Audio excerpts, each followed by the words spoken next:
నమస్తే అండి. నేను మీ దేవరకొండ ఉమా. ధనుస్సు రాశి వాళ్ళు ఎవరు ఈ వీడియో చూస్తున్నా చాలా శ్రద్ధగా వినండి. మేజర్‌గా మీకు జూన్ మాసం అంతట్లోనూ కూడా 6-7 గ్రహాలు చాలా బాగా యోగిస్తున్నాయి. వృషభ రాశి తర్వాత అంతగా యోగించేటువంటి రాశి ధనస్సు రాశిగా కనబడుతుంది. మేజర్‌గా మీ గమ్యం వైపు అడుగులు వేయండి. ఇక్కడి నుంచి మీరు ఊపిరి పీల్చుకునేటువంటి పరిస్థితులు, ఉపశమనాన్ని చూసేటువంటి పరిస్థితులన్నీ కూడా జూన్ మాసంలో మీరు చూస్తారు. నూతన వస్త్ర, వస్తు, వాహన యోగాలు కనబడుతూ ఉన్నాయి. శుభకార్యాలన్నిటికీ కూడా ముందడుగు అనేటువంటిది కనబడుతుంది. పెళ్లి అవ్వట్లేదని బాధపడేటువంటి వాళ్ళకి ఖచ్చితంగా ఈ జూన్ మాసంలో పెళ్ళయ్యేటువంటి యోగం కనబడుతోంది.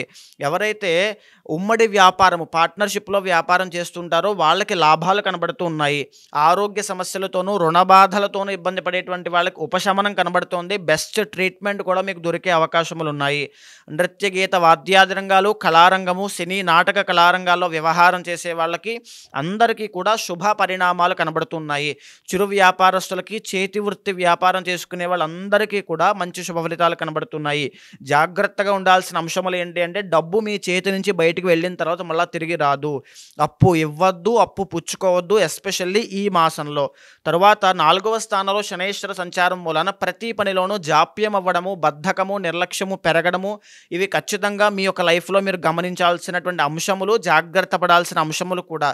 ఈ యొక్క దోషం తొలగిపోవడం కోసము వెంకటేశ్వర స్వామి యొక్క ఆరాధన చేయడము, హనుమాన్ చాలీసా ప్రతిరోజు పారాయణ చేయడం చేయండి. జూన్ మాసంలో ధనస్సు రాశి వాళ్ళకి ఎక్స్ట్రార్డినరీగా ఉంది. మీ ప్రయత్న లోపం తప్ప ఎటువంటి దోషము లేదు. మీ ప్రయత్నాన్ని ఇంకా పెంచండి. మనోధైర్యంతో పనిచేయండి. అద్భుతమైన శుభ పరిణామాలు చూస్తారు.